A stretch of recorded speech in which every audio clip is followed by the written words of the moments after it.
Back. And we're back. Check that shit. Awesome. So we got Dan Karlin, who is he started like a bunch of startups down in Argentina in his 20s, got married down there, had kids down there, done Yikes. executive work in the US, and just like an awesome, super interesting guy, along with the fact that he is my startup founder, Eskimo brother, because he has the same former founder that I do Yeah. on different startups. It So is that's weird. like I do feel a sibling relationship with you, given our past with certain co-founders. Yeah. That's cool though. That's cool though. I feel like larger than that, there's like a class almost of us from like if you started a business that was at all successful between like oh 04 and like 2013 or 14 Yep. in either Buenos Aires principally, but also potentially like Montevideo and then maybe even Sao Paulo to an Yep. extent. Like, Yep. 10 or 20 of the same people, and there's this instant sort of like, oh, wow, all these other people. And like many of them have moved on to raise VC money, and some of them are still running their business, and some of them are doing totally different things. And it's a very cool little club. In fact, we should probably start like a little club I fucking like of that. Yep. like Yep. and we'd have to think about the initial selection criteria would have to be pretty narrow, but we could probably generate some very interesting conversations. It really would actually. That'd actually be cool. And you just kind of do like it's like a little mini IDW, but just for the randoms that happen to be in Argentina on this stretch, which is also like a weird time because it was also like the people that were doing technology startups were like much weirder back then, Yeah, much more totally. Like, interesting. especially if you decided that the filtering mechanism on this is so, every time I talk to Ricky, this is what he and I talk about inevitably for like 5 minutes, is like Yep. the filtering mechanism is so strong. Like, Yep. you either are Argentine, half Argentine, decided to go to Argentina, and you live there for long enough to start a company. Like, that in and of itself is nuts. But then the fact that you started something based on technology and it's like entrepreneurial is you didn't start like a kiosco or something like that. You know what I mean? You didn't like buy real estate and sell apartments or something like that. Yeah. You actually built a real business. And so everyone knows also like this is just kind of like so there was like this random group of people where that went down to Argentina because like I mean it was like half of them were probably there was some like kind of like they read 4 hour work week or they had a friend of a friend who was there or they just decided to go the opposite side of the planet. And of all these people, there was kind of like a social circle that kind of grew around everyone that had this mutual friend, Morgan, who was throwing a party every single Wednesday. And then that would be cool. And then people would kind of meet. But then this grew into the startup circle where kind of everyone still knows each other years later. But depending on what specific 6 months you were there, you have a different piece of the overlap. And then when I met Dan, like we have like 10 mutual friends in right. common because we were just there in non-overlapping times. Well, also Morgan is only one piece of that whole thing. There's also Martin Frankel and Frank Almeida and Alan Seabright and man, lots of other people who I would throw into that mix who are sort of Will Aquino and who's the mini celebrity who I'm thinking of right now, Dustin. Dustin, right, is like I met Dustin in like '05 when he was just starting Pub Crawl, and like he and I are still Yeah. we still talk. Yeah, so this guy where it's like he was running a kind of a international pub crawl kind of thing, and then as like the YouTube started to take off, he became an influencer. I think he had like a TV show on Argentine TV at Yeah, some I think he point. still does. He still I'm not does. sure. Yeah. Well, the last time I checked in with him, it's hard. It's hard, I think, to all the kids these days want to be influencers, right? So I don't pretend to know that game too well, but what I assume to be true is like if you were kind of a one trick pony and you Yep. did, you had this very unique perspective, but you're not able to like grow into a concentric circle around that and Mhm. touch another audience in a different way. It's just really hard to continue to be an influencer unless you're like kind of like a fitness celebrity. I feel Yep. like fitness celebrities is like one of the exceptions to that because like if you have amazing deltoids and lats, you can just keep lifting and flexing, and like people will keep watching, right? Especially if you're female and you have incredible, thighs and There's calves. always Like, going to be an Instagram for you. There'll always be a version of that.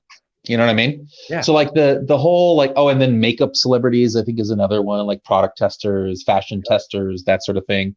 But like if it lends itself to a visual medium and you don't have to think about it too much. Like Dustin's thing was super creative and insightful. And like, this is how I see porteños from the point of view of a Shanki, and I'm going to dress up and do it, which made hundreds of thousands, if not millions of people laugh.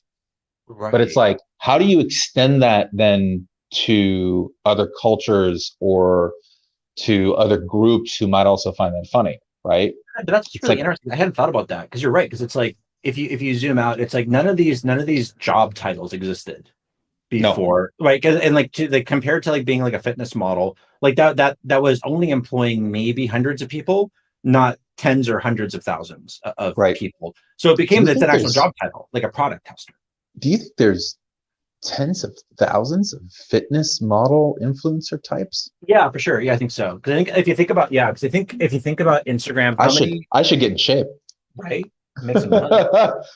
Yeah, no, it's like if you're on Instagram and then you have, let's say, 100,000 followers or 50,000 followers, like you may not be able to make a living on that, but you're getting free trips, and you're maybe getting like 7,500 to 10,000 a year in value off of that. And it may not be cash, but it's like very high-end free trips and stuff.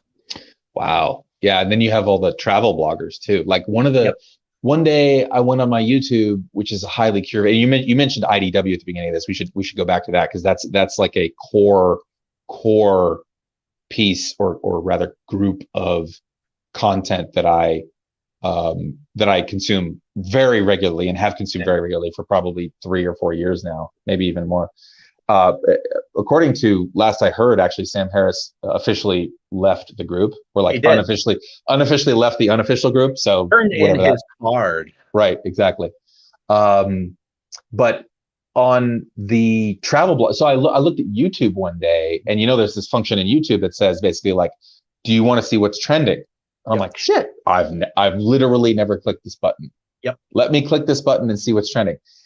First thing that comes up, turquoise, gorgeous water, sailboat, family, right? And it's this super attractive woman with a super attractive husband, mate, and they have a baby. And all she does is walk around in a bikini with her baby and like jump off the boat, not with the baby, but like jump off the boat, go swimming, cook dinner. And it's like their perfect island paradise, living on a boat family thing. And millions of views, every video going back for like a year. They must make a couple $100,000 on that, I would think. Yeah, no, the same thing, like the van life kind of thing. That supports at least hundreds of families. And it's always funny because you have the trajectory of their thumbnails shows them figuring out how to monetize. Because the initial thumbnails, it's very focused on the van, and like I'm sure you want to see the van, and then they have a very attractive wife, and then slowly it's like a little bit more, and then eventually turns into like softcore pornography with vans.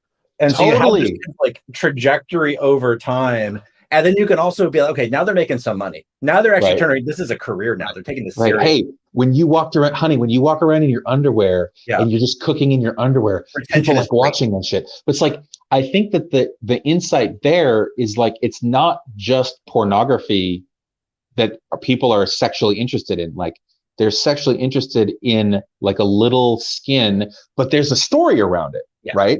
There's like a place and a family and various people and, a problem that needs to be solved. Like, we're making dinner, or you forgot the thing, or like, did the light switch broke or whatever. They're like rediscovering like, she's still in her underwear and the light switch is broken. How are they going to figure this out? You have like a little bit of plot. You get a bunch of very attractive models in their 20s to go and just, but there is plot. There are problems that they're solving.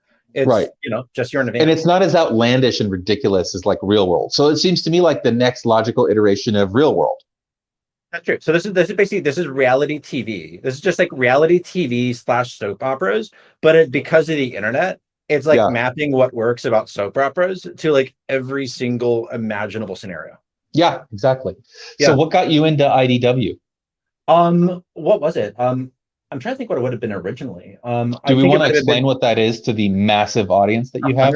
100%. Yeah, no, yeah, IDW, intellectual dark web. So it's there was Joe Rogan was starting to have on a whole blend of people in politics, and he started kind of moving away from being kind of there was like the traditional like awesome Graham Hancock pseudo archaeology MMA comedy kind of group.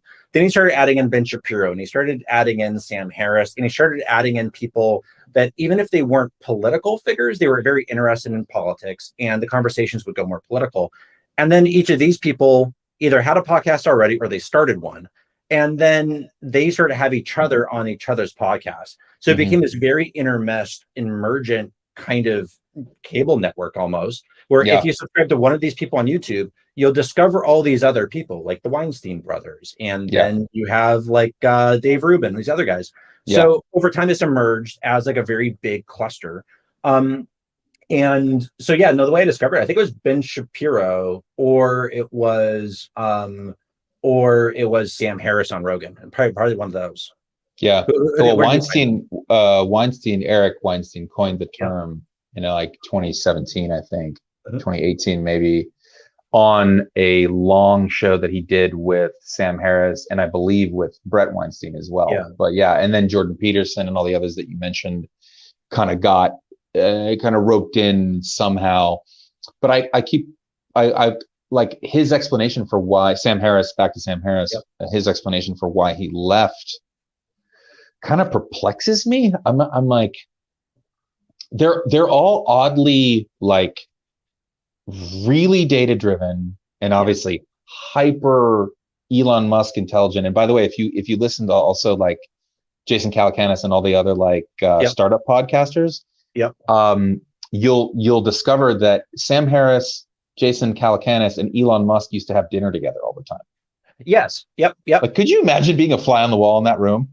Oh, that'd be a great room. Yeah, no, 100%. And then also just like the things that have come out of that network also, like the only reason anyone knows who Andrew Yang is that Sam Harris suggested over drinks to Rogan Right. that he should have on this random guy who likes UBI. Right. And Andrew Yang is like, by the way, I'd love to hear your thoughts on the last election and then the upcoming sort of more local level elections. But Andrew Yang was the one, I kept hearing people like my mother say stuff like, we just got another white male, to run for the Democratic seat. And I'm like, Mom, there was a primary process. Like there were elections held and the people picked that guy. Like it's not, the voters get the elected officials are a reflection of the voting populace, right? And they're a reflection of the voting populace, but they're also like a reflection of the systems and processes that like everyone accepts as being legitimate.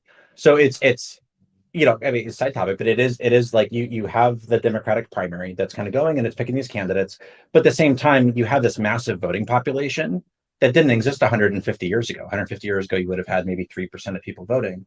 So you have this primary process to give people a very firm feeling of being involved.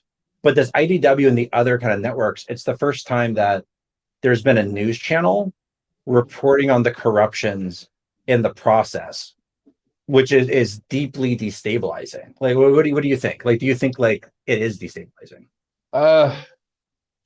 not as much as I would hope that it was, because Andrew Yang is like the one guy that was far and away to me the best candidate. And I looked at, let's see, Tulsi Gabbard, and I looked at who's the woman from Minnesota.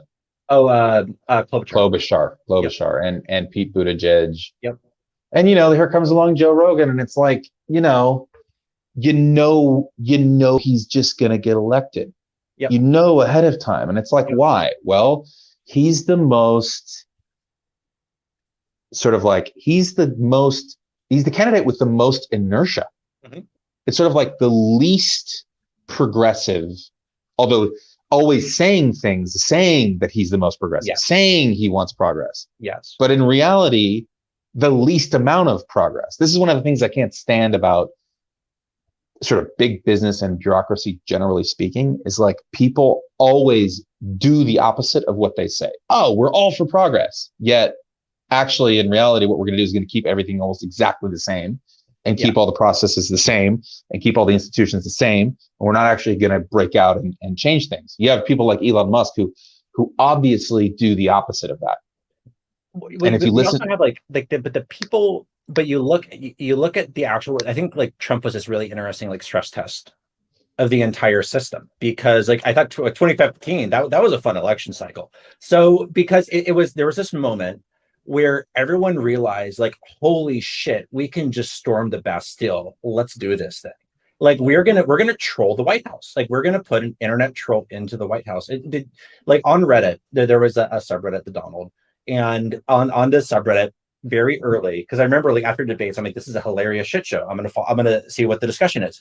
So I followed it. I was probably in the first 20,000 people to follow it, and the thing that was amazing was everyone in that subreddit was joking. They were creating God Emperor memes and all these things that were pro-Trump entirely as a joke, because no one would ever elect this buffoon as president. The thing that was awesome was the next 50,000 people that joined didn't know that it was a joke. They took it seriously. They continued creating the same content, and it turned into a cycle where it turned into a propaganda machine from a nucleus of being a joke. So then when he actually gets into office, there's the entire system is kind of actually, it's a map of power, because we saw almost instantly the amount of leaks that were coming out, that there was leaks of the conversations he was having with other leaders. And we were kind of seeing what are the decisions that presidents are allowed to make versus what are the ones that they're constitutionally supposed to be able to make. And like, I don't know, like what was your takeaway? Because none of the Trump presidency generally, none of what I expected out of like the Trump years actually happened. So my takeaway is, first takeaway is it's obvious that he is a symptom of the broader problem that IDW talks about all the time, which is the division in America and misinformation and siloed information and echo chambers, but also the backlash against the left. Really, like I come from an incredibly liberal left like upbringing. Portland, Oregon, liberal everything. Like I have a bunch of adopted siblings who none of them are from this country, none of them are white, and I always thought that the inclusion and all these sorts of things were like always the best message. But in my mind, it never got to the point where we are now, which is white privilege is evil, right? And you were what essentially reverse racism. That's where we're at right now, right? And to me, the Trump presidency is like just the obvious extension of everything the Republicans had been doing for decades since I was born, right? Yep. And in addition, the obvious consequence of bashing the majority of the population. Like the majority of the country is still white.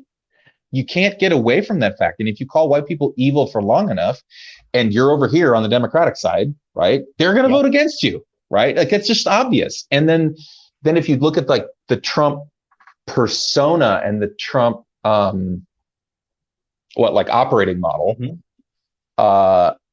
it's essentially, again, just an extension of the trend. Like if you were to plot like time and like nuttiness or extreme behavior on a graph, you'd find like Reagan, but then like who are the crazy people in the Reagan years? Like not Newt Gingrich, but like Gingrich was more Roger like early. Stone. He was kind of like Roger Stone if he was actually a candidate.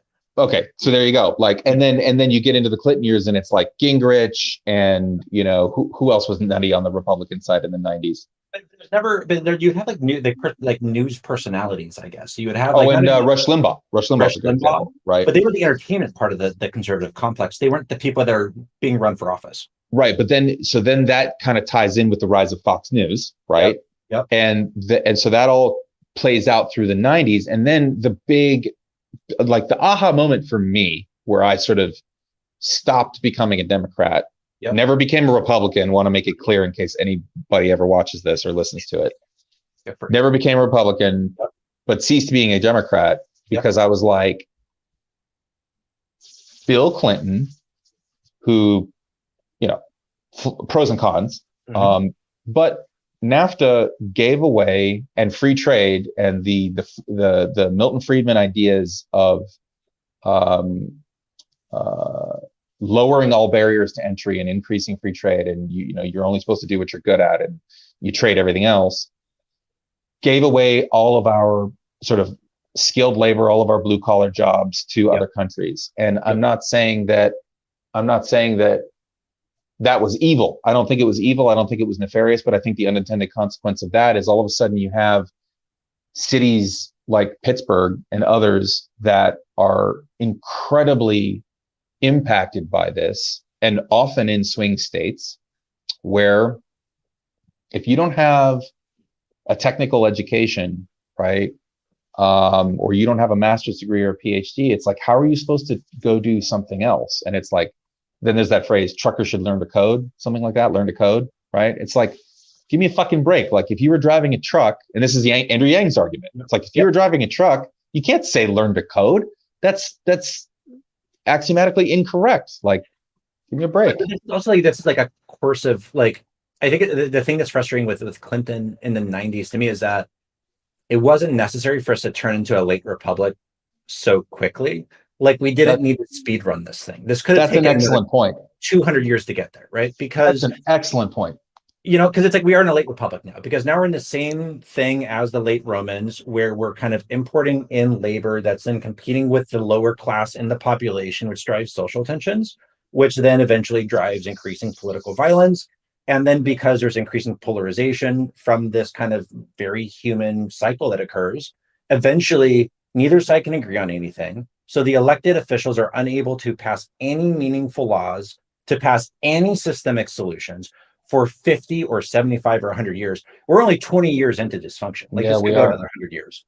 Yeah, and at the end of that, you need a strong man like a Caesar or an Augustus to come in and just make decisions, because there's so much of a backlog. You just need a decider. And the thing is like, by Clinton, I think there was a thing that happened in the 80s when the presidency became more about being the leader of the world than the leader of the country. And like, I don't think Nixon had that point of confusion. Like, I think Nixon was representing the country in decisions. I think LBJ was like very focused on domestic policies. I think he was representing the country. I think Carter was maybe a bit more globalist, but he was still representing the country. But I feel like Reagan was actually the turning point, where Reagan wanted to be the president of the world. He wanted to be like the global emperor. So I agree that he was the turning point, the departure point, or the inflection point, or whatever you want to call it. But I don't know if he consciously sort of, I kind of also like, so here's a question, how much do you ever, like, this is like straight Sam Harris, like, is it free will? Does free will exist? Basically, like, in my mind, I don't actually, I think we do debate these things, and we retroactively explain kind of everything that happened through the lens of today. Yeah. But I don't think we have much control over anything. I actually think most things, if I just think about it at a kind of a chemical level, like, does water know that it's supposed to act as a wave when you tap the side of a glass? It's like, no, it's just how water behaves, right? So, and why would that be different for us, except that we're just phenomenally more complex and we can't really understand it? I think there's systemic changes that summons people like Bill Clinton that like behave in I think there's essentially high agency leaders and low agency leaders. So it's like there's high agency leaders that can look at a situation and take history in a very, very different direction and make very arbitrary decisions. So like someone like a Wilson makes very arbitrary decisions to enter a war that doesn't really make a lot of sense, to kind of like bring in a lot more kind of internal repression. Like, there's decisions there that are made that weren't necessary to be made. And like the steady state was changed. And I think actually like Trump was also like a very high agency leader, where there was a lot of really random things that happened. Like, there was going to be no North Korea summit without that. These are very random things that are outside the default course of history. But Bill Clinton is like a consummate, likable politician that fundamentally wants their legacy to be good. Like it isn't a matter of representation or being able to make hard decisions for the long-term good of the country. Like there's something about the primary process that came in the 50s that summons Bill Clintons and not high agency people. Like you don't get a McKinley now. Like you get a Bill Clinton. You get a Joe Yeah.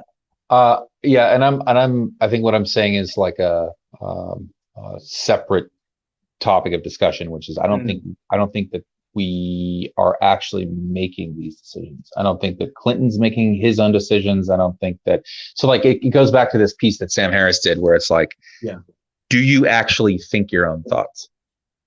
Did you Right. hear this Yeah. one? No, I read it. He had a pamphlet that I read about like Right. kind of free will. And Yeah. it's like No, if you definitely. were the thinker of your thoughts, then what would happen is you would say to yourself, I'm going to think about, Mm-hmm. you know, lubricants, or I'm going to think about electrons, or I'm going to think about music. And then you would think about music. But rather, what happens is thoughts just appear in your mind, right? They just arise in your Yep. mind. And I'm torn on what I believe about this, but I think more and more that we have very little control over anything that we do, and rather most of what we explain away is a story that fits the facts of what already transpired, rather than anything that we could proactively on a forward looking basis say, okay, well, because that story was true, I'm now going to apply the story to the future and keep moving in that direction. And I think that evidence for that, for example, is startup failure rates. Yep. Right? It's like how many startups that are VC backed, which means they've been gone through an incredible level of vetting, fail 95, 97%, something like that, right? And those are companies that all had a story, right? They're all like, this is the story about this user or this set of users. They're all doing this thing. This is the pattern that we can predict. Therefore, we're going to make a ton of money. And it's like, then 97% were wrong. I'm curious what you think about this, because it's like because like first, I mean, I agree about the free will. Like I think it's for the most part, when I look back on any given set of weeks, like I'm just continuing a set of patterns that I set in motion in some way. And there's very little active thought. It's like there's a structure to it, and there's maybe a couple of decisions. Like I think that maybe I make 3 decisions a month, and the rest is essentially autopilot. That's a high agency. That's including or excluding like food, bathroom, other things like that.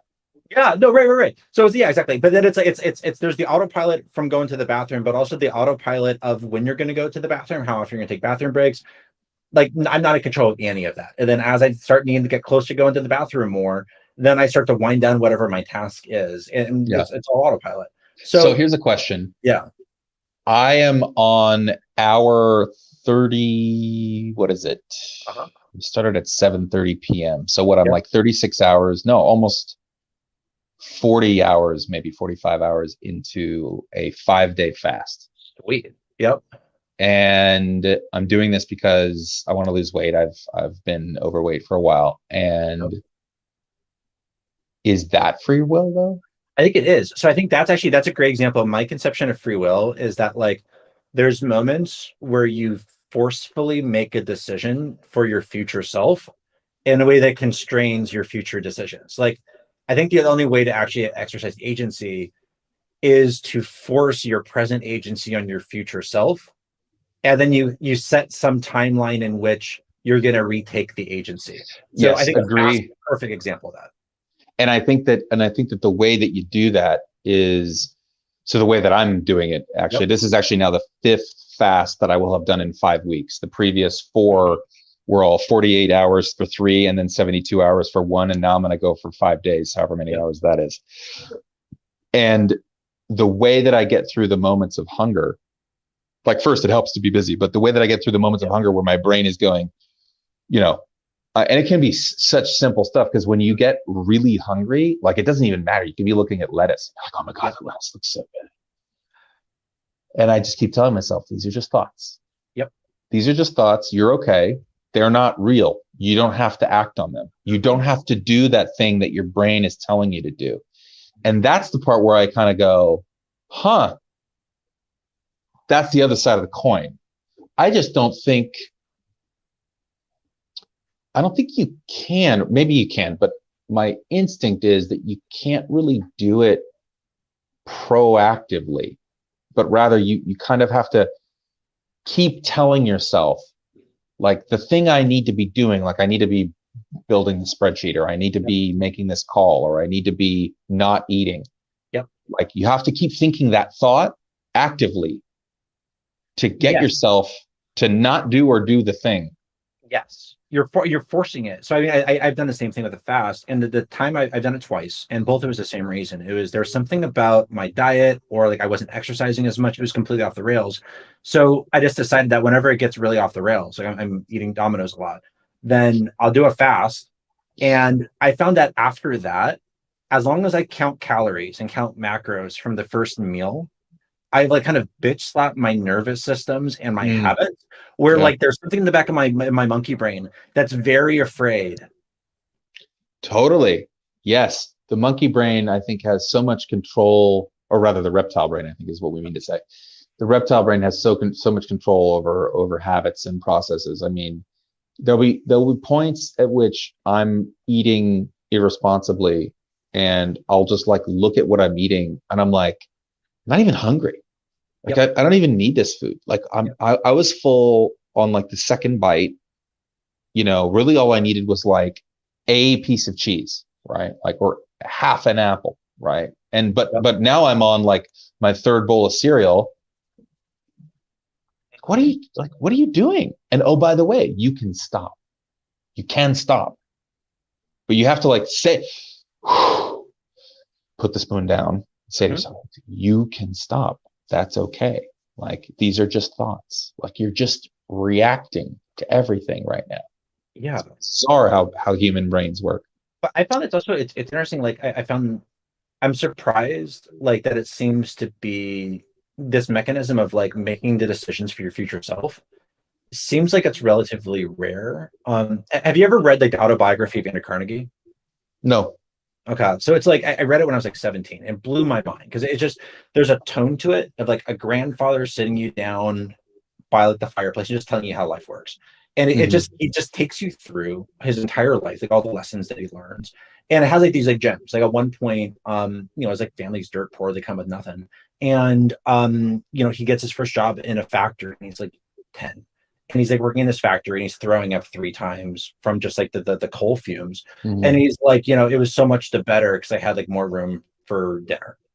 Like he's a savage, right? Like someone asked him if there's like a potential job over like a game of cards, and makes the inquiry, and then the person, like, oh yeah, well, he can come and work tomorrow, and he's like, it's a bold man who calls a trifle a trifle. It's on his trifles that the best rewards of the gods lie. It's like he has this framing that are very specific that he thought about why he got into this insane place in life, and it was very clear. And the thing I took away from that was actually just that there was a commitment to a low probability result Yeah. that made it likely to happen. Because like Right. when I first started doing startup stuff, I knew nothing. I didn't know how to program. I'd never done a startup. Like I had no leg to stand on. I just dropped out of college. There's no reason to think that like I would be able to do a startup. But I just like for some reason I'd read that it takes the average startup 7 years to get to a liquidity event. So I'm Mm-hmm. like, okay, like if I can't get something to work after 7 years, then that's a reason to stop. But there's something about pre-committing to an infinite series of attempts for like a limited amount of time that I feel like kind of gave permission to try a lot of things.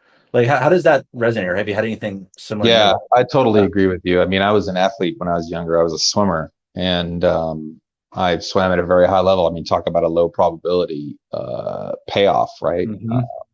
It's like if you, because like the pinnacle of the swimming world is gold medal or a world record holder, a world record, and I trained with a whole bunch of people who had both of those, and you just see that same thing that you mentioned, which is like they are fully committed to the point where they sacrifice everything else. I Mm-hmm. mean, everything. Like, I think one of the best examples of that is the Michael Jordan documentary.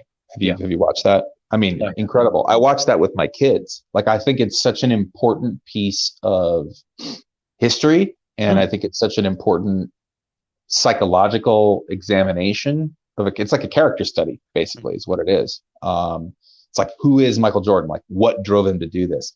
Why was he so successful? What was surrounding him this entire time? And then, like, what were the stories, the other stories, you know, the Isaiah Thomas story, the Phil Jackson story, the Scottie Pippen story, all the other stories that were sort of tangential and involved somehow in the Michael Jordan story. And you look at his single-mindedness, and that reminds me of other people that you and I have worked with, right? Oh. Like, that single-minded focus is the one thing. I think it's just like, pick your poison, pick whatever you want to pick. Doesn't matter. You want to be known for hairstyles, like, do hairstyles all day, every day, forever, and eventually you'll probably get paid for it. Yep. And every single one of those people that we know, like, especially the ones that have like succeeded to like really absurd degrees, and they're in the group that they are getting up there now, that like they like every single one had a period where they couldn't pay salary. Like, the company had succeeded already. It had started succeeding. It had been succeeding for a couple months, for a couple years. And like, for a lot of people, it would be like, just like, awesome. And like, okay, right. I already won success. Right. Let's write this out. Every single one of them had a period of reinvestment where they had to risk the business and then go like 6 months without salary when the thing was already working. Yep. I had to go without salary for a while. Yep. Those things, you know, those are the things.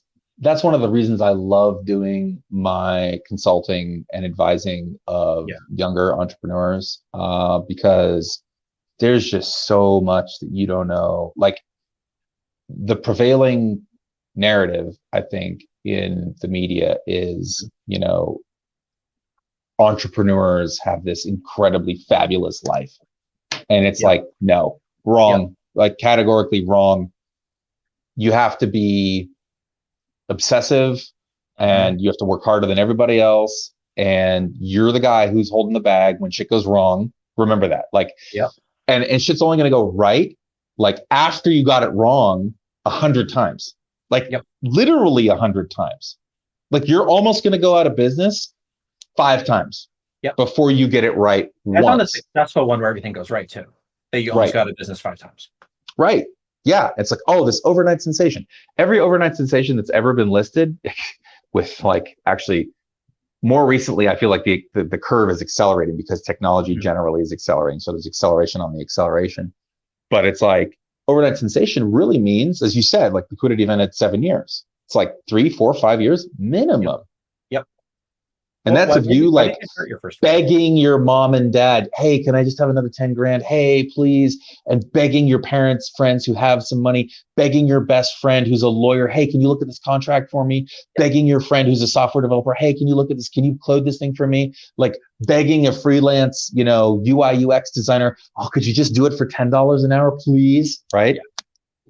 Yes. No, you're, you've never been there, have you? Continuous humiliation, self-humiliation. Right. Yeah. Totally. But you have to be that, like, cara dura is the best, you know, phrase for it. You tenés que ser cara dura. You know that phrase? No. Well, how does it translate? Cara dura is like shameless, basically. Like, hard-faced, literally, but like shameless. Like, you just are willing to tolerate humiliation because like, yeah, your startups are probably going to fail. And as like my record, I'm like 2 and 6, right? I had 2 that worked, right, and 6 that didn't, right? You know, one of them's actually still alive, but like, that doesn't matter. But it's like, that's actually a pretty good record, you know. And when you talk to people who know, like I talked to you about it, or I talked to Ricky or whoever else we know, like, people who know are like, that's actually a really good record. Because most people, when they start, they fail. They go do something else. They take a job in the industry, etc. And that's fine. There's nothing wrong with that. But that's what I tell all the young entrepreneurs. I'm like, guys, the couple pieces of wisdom that I think that you miss as a young entrepreneur are like, if you're after this for money, like, statistically speaking, you're better off getting a job. Much better off getting a job.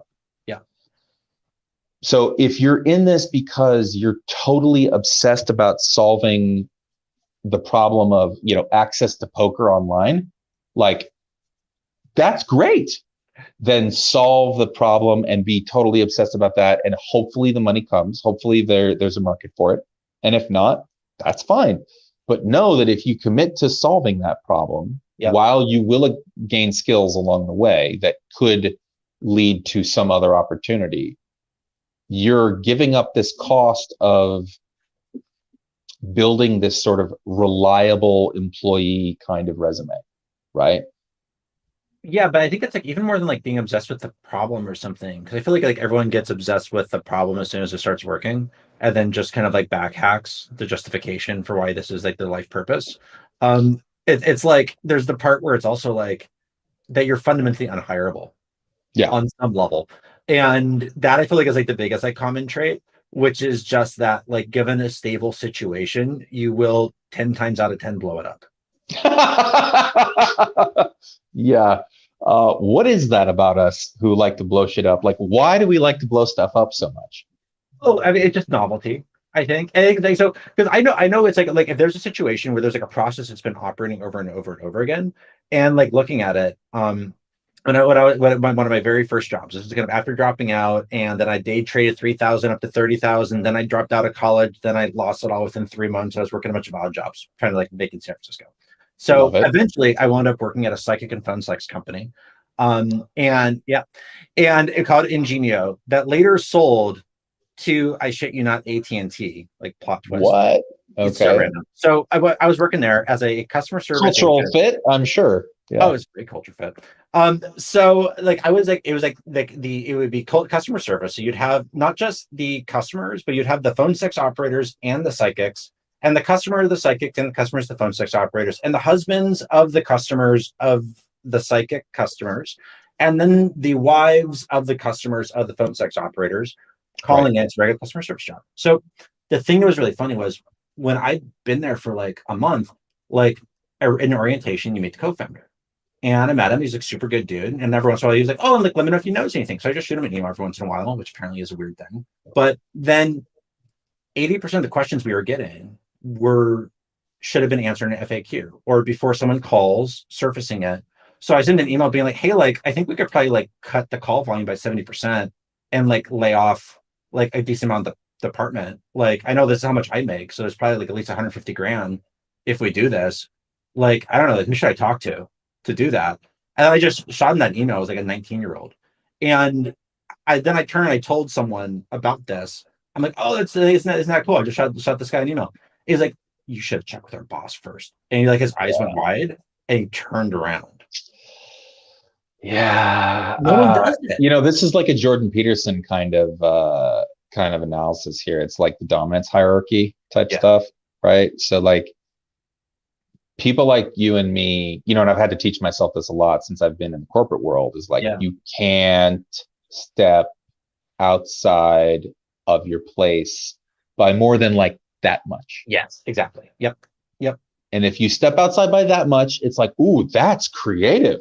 Oh, that's innovative thinking. And you're like, this is the most asinine, retarded, like Yes. normal thing I've ever said in my life. Yes. And you think that that's okay, fine. Let me take a deep breath. Right. Yep. Yep. And if you step, this far outside, like you send an email like that, like this reminds me of one of my good friends from high school who sent an email. He was at Nike. He sent an email to some SVP of something and said, "Hey, like, here's the data I'm looking at. No one's acting on it. Yep. Right? Can we please go after this market?" Mm-hmm. Fired within 2 weeks. Yep.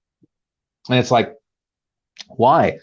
Well, the interest, and I actually think this is really interesting to think about, like, what is the intelligence of an organization?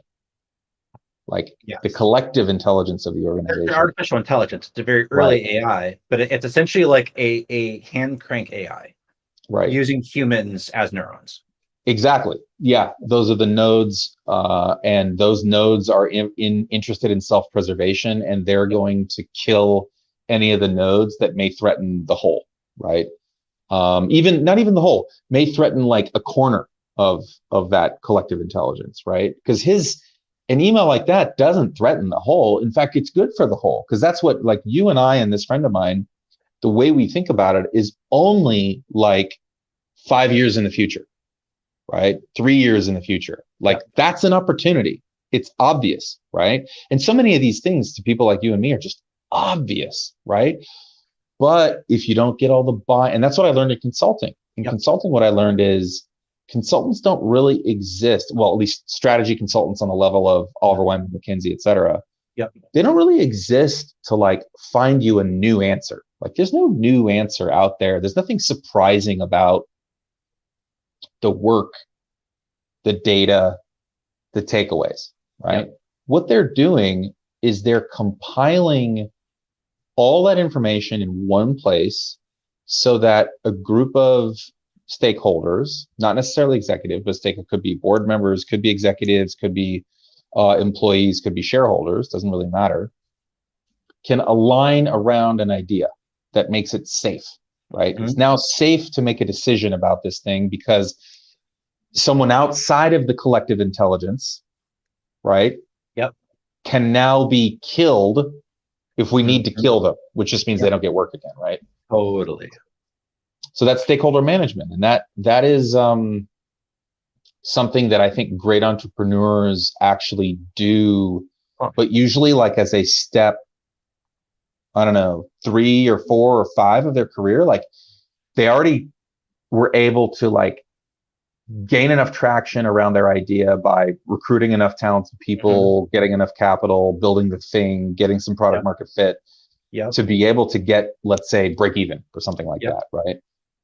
But now they are good enough at doing stakeholder management that they're able to manage if they have a board, like they do their first institutional raise, right? Now they can manage their board, right? They can not get fired as a CEO, even though people like Elon Musk have been fired as a CEO, right? They can manage their high-level talent. They can procure more high-level talent and so forth, right? But I think it's a rare skill set to be able to both see the business opportunity in the future, rally folks behind it, and then also manage it through that level of scale where you have to do this very careful stakeholder management. I mean, how many meetings was I in when I was at Oliver Wyman where it's like, well, what are we going to say on this page? Like, we would spend hours building decks. That's all we did was build decks, right? That's the job of it. We used to joke around. We used to say we're a slide factory. That's what we are. We're a slide factory, right? So all we would think about is like, what are we going to say? Sorry? And that you're literally just giving cover. Yeah. Well, I will say that I think there's actually multiple, that I think is the primary function of a consultant. There's also, there's 2 other functions. One is actually to provide extra arms and legs, right? You just need more manpower, right? The project wasn't going to happen if you didn't hire consultants to do it. You hire them to do it, right? That's like the due diligence world. That's what that looks like, right? And you definitely need that. That's for sure. But then there's also the outsourcing world, which is an even different type of consultant. And then there's the sort of validation world where there's kind of 2 ways that consultants validate for companies. One is there are these partners at consulting firms who've been, maybe they were an executive at a health insurance company, and then they became a partner at a consulting firm doing healthcare payer provider consulting. Then they went to a different insurance company for a decade. Now they're back as can you imagine the amount of industry knowledge that you acquire over 30 years, 20 years as an executive or a partner looking across all these different large businesses in the same vertical?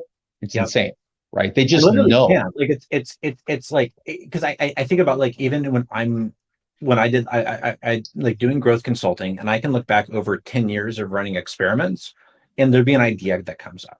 And there's instantly a gut check based on like actual experience and like actual experiments that have been run that I know like roughly, is that going to work or is it that not going to work? And the thing that's crazy is like the value add of having even a data backed gut on what the idea is versus it being a guess is like saving 3 months on a regular basis, and 3 months of multiple full-time six figure salary. It's crazy. So you take that out to 30 years, and Yeah, then 20 of that's as an executive. right, Like right. you're dealing with a level of abstraction there, where I mean It's that crazy. hourly rate is 2,000 an hour. Not only that, right, and that's what they bill at. So Yeah. it's not only that, it's they also know all the players. They have the network. Like, Yep. so you need to get a PE firm in because you need to sell off part of your business because you need to raise a bunch of money, or you need to fully exit, or you're in turnaround, or you're whatever this. Like, they know who to go to, right? Yep. On speed dial, right? Yep. Speed dial. That's like a '90s reference. They had like And a so little kid that's like look at like the floppy disk, and they're like, "Oh, it's right. the save icon." I was watching, I don't remember what movie it was the other day, but it was like set in the '70s and there was a Rolodex on the desk. I'm like, Yeah. I'm like, hey kids, that's a Rolodex. And they're like, what? A what? Anyway, so the other thing that is actually proprietary data sets then as Yeah. well. So like not only do the partners have this in their mind and at their fingertips, but the consulting firm itself will have data sets from all sorts of companies that they were given that can then go back and be referenced for future work, right? Oh, hey, let's validate, oh, you guys did that project in Texas Medicaid in 2018. Like, I wonder what the updated numbers would look like. And would that apply to the Oklahoma market? That's so crazy. I think see that wouldn't have come to mind immediately, but like from like doing kind of like nano PE stuff, like kind of like buying up very small apps, like under 500,000, trying to fix them up and make them bigger. Like you go on sites like FE International or App Business Brokers, you can see prospectuses, and you get email prospectuses for lots of businesses. And basically, anyone with a pulse can get access to these, and you sign an NDA, and now you have a stream. Great. So the thing that's been mind blowing to me is after watching a deal flow for a year, the amount of pattern matching is like, and just like from like seeing conversion rates on different screens, like I've now Right. seen like 10 different numbers on conversion rates for mobile subscription upsell pages. Like, yep. And you're not like spreading Indeed information or anything, but you are building up an ability to guess what a given flow is going to convert at. And you get this kind of like Rain Man kind of ability to just kind of like look at an onboarding flow and know roughly what the conversion to trial and the conversion to subscription is.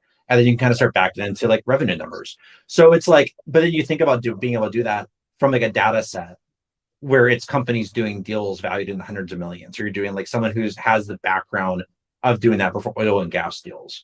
And like then you think about what like the actual like cap is on like your personal salary. And it's like when you're like trying to figure out how to go from 20 to 30, it's like the scale is from like 20 an hour to 5,000 an hour. Mm-hmm. And there's like actual steps to get to 5,000 an hour. Yeah, you're the thing that makes nano PE exciting is exactly that. It's like the building the institutional knowledge, building the playbook, building the muscles, sort of the doing the training that's necessary to turn it into a repeatable, scalable process, which is super, super cool. Here's a question. Yeah. How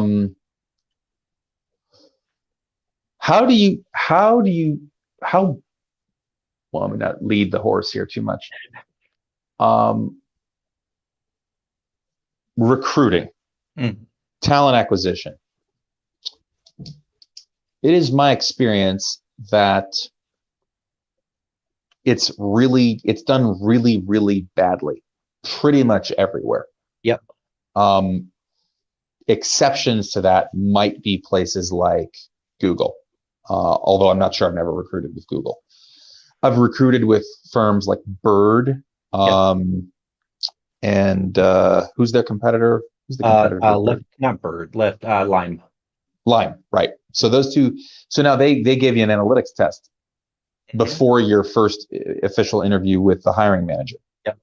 And I'm like, okay, that's actually really cool because like you're going to need to do analytics on the job. Like it's interesting to me that more companies don't actually make you take a test or actually perform the work that they want you to perform before you get the job. And then I think more importantly, so this is like a multi-part question, but like one is acquisition, then the other is retention. Yeah. If you're a company, let's say you're a Fortune 2000 company, you're over, let's say, $1 billion in revenue, right? Yeah. You have, millions of dollars in free cash every year. and you have all these people, you have a very obviously working businesses providing value for shareholders and for employees and other stakeholders, customers, specifically clients.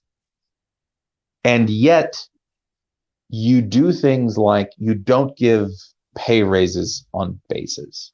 Mm-hmm. You don't try to beat the market on compensation. And when asked, almost categorically, every employee, something like 80% of employees, I'll say, what's the number one thing that you want in your job?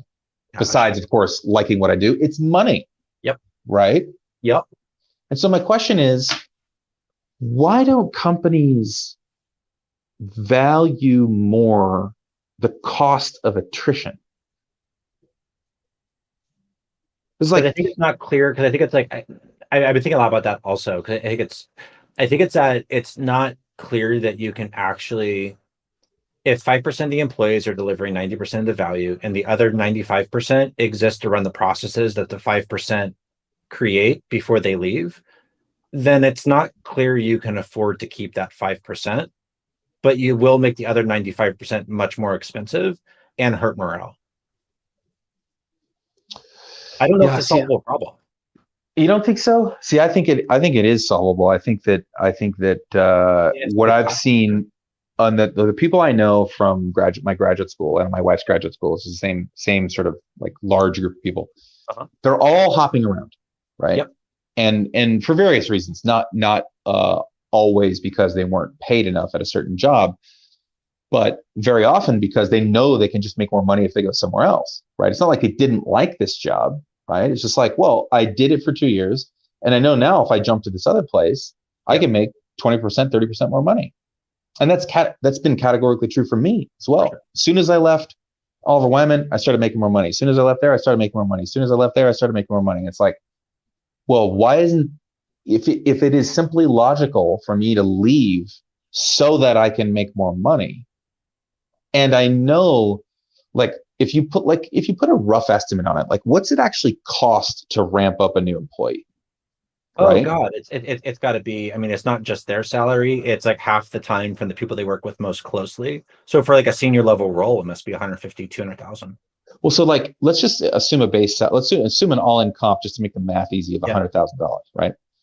So you have a $100,000 person who's going to start on January 1st. When did you have to start recruiting for that position? Like depending on the company, at least 3 months out, maybe 6 months out, right? Yep.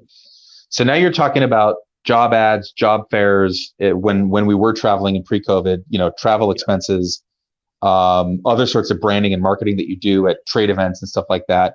You have your whole army of talent acquisition specialists and talent retention folks, right, who are doing that.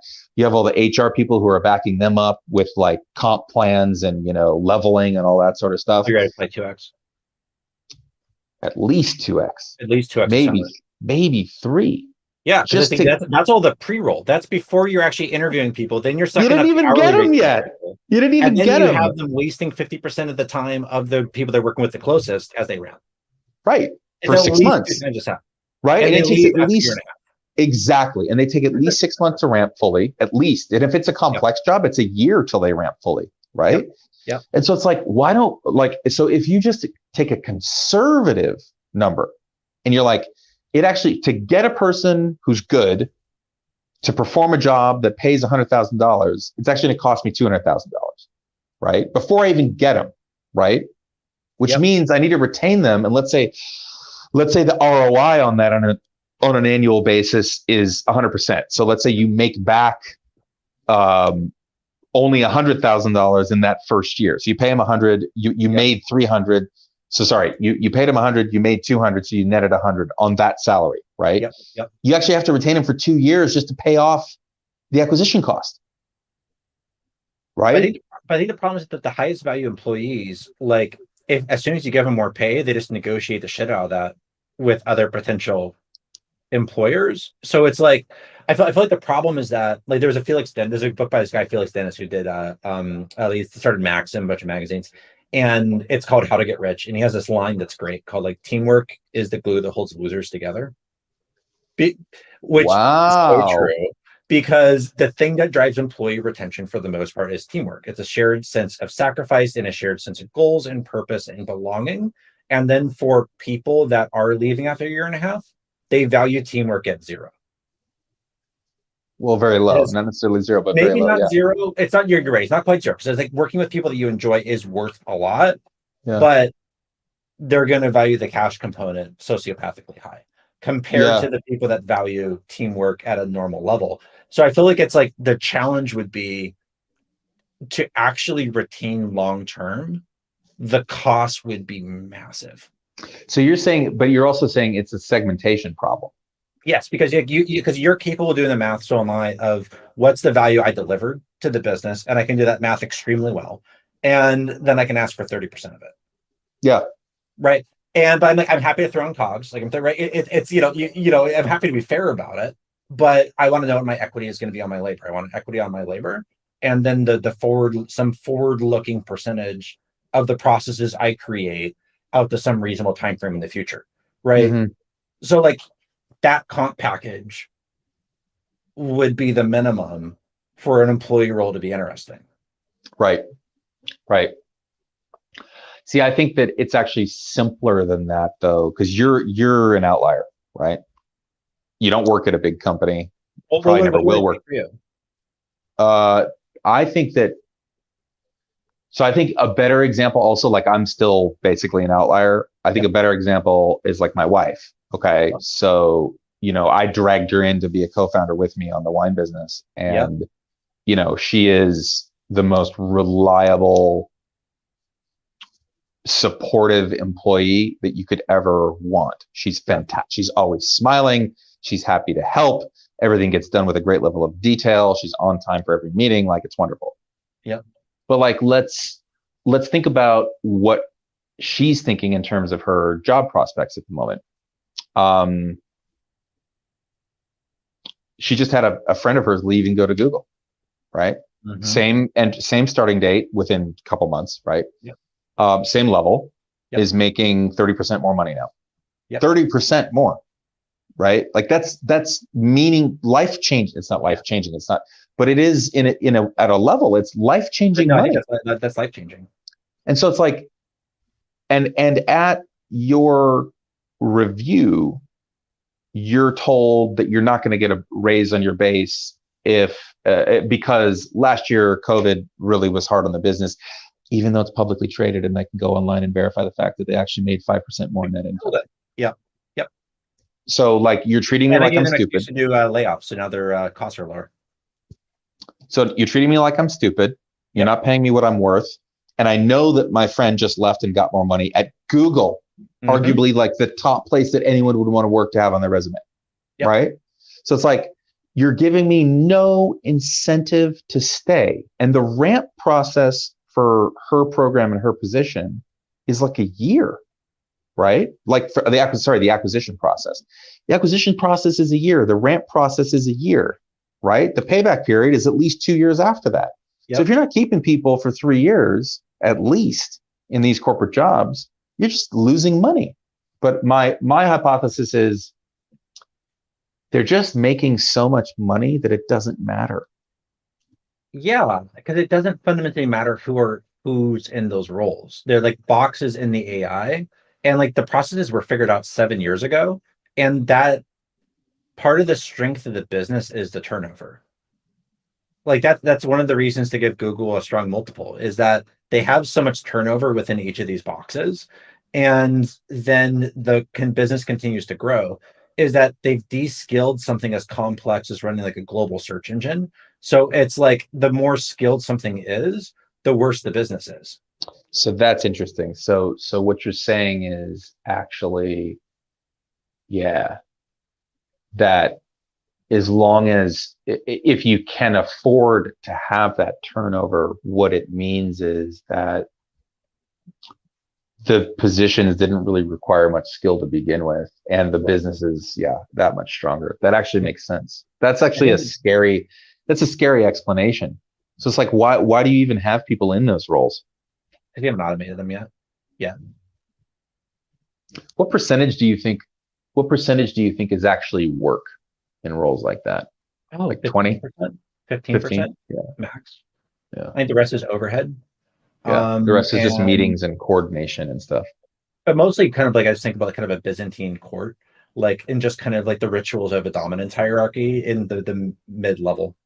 Yeah. But not a Byzantine court. It would be kind of like one of the minor small towns in Asia Minor. That actually that makes tons of sense. Yeah, so much of it is just about the socialization, and that's why people also have back-to-back meet. Like this is one of the things I couldn't get over in almost everywhere that I worked on the corporate side.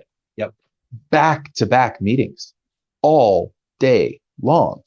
It's like, what are you doing in these meetings? Like, you can't possibly be getting work done unless you're setting up working sessions. Like it's one thing, like when you and I got on the phone yesterday and we were like going over a spreadsheet and it's like, we're this and that. And what do you think here? And we're thinking about it and walking through it. And then we establish the next step. We're having a pair programming for data.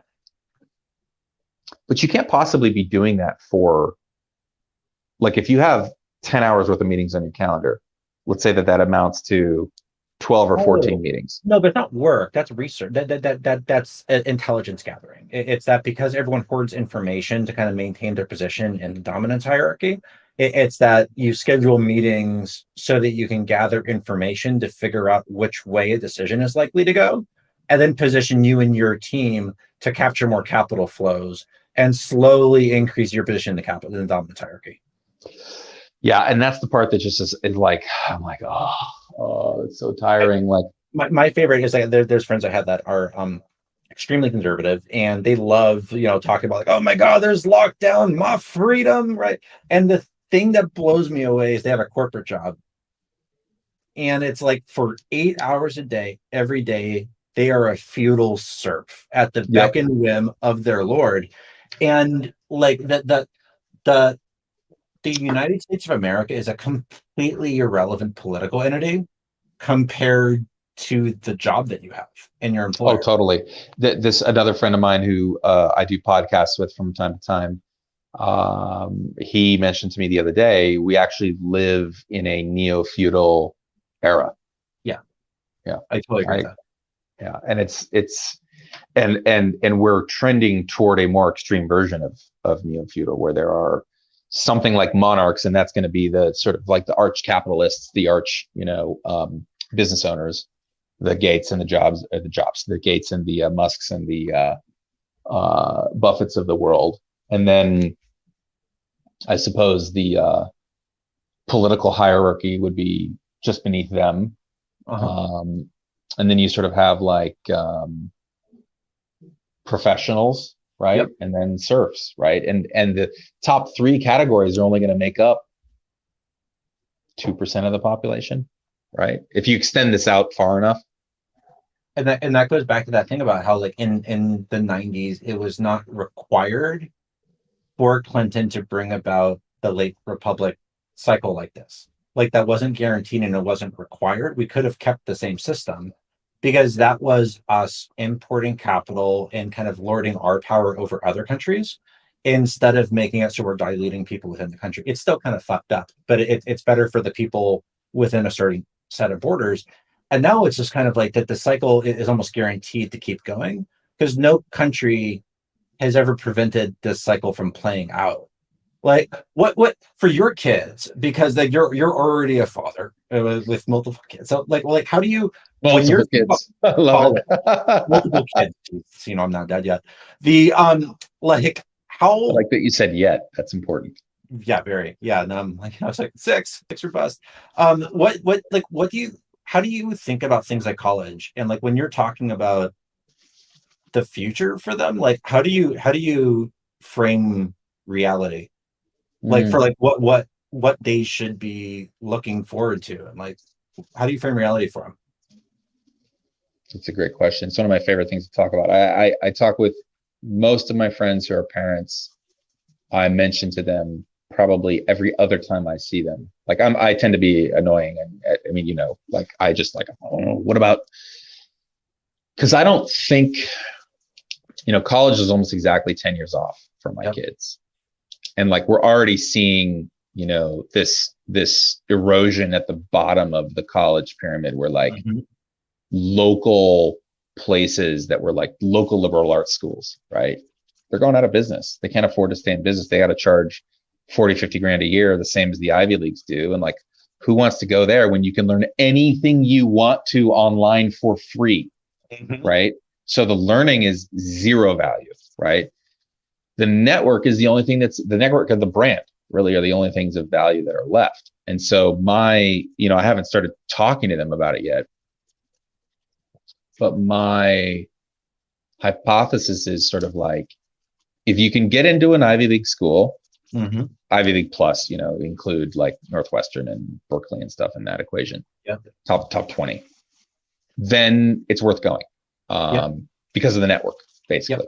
It's also an incredible experience, but the experience, the value of the experience, like that could be gotten in other ways. Like you could just go backpack around the world and get a similar experience. Way cheaper. You won't get as close to people, but you can get, a lot of the camaraderie of like hostel life, I think is similar in many ways to college life. Like a lot of drinking, a lot of going out, instant friendships. Like, hey, we're besties. Like I see you, like, oh, what's your name? Colin?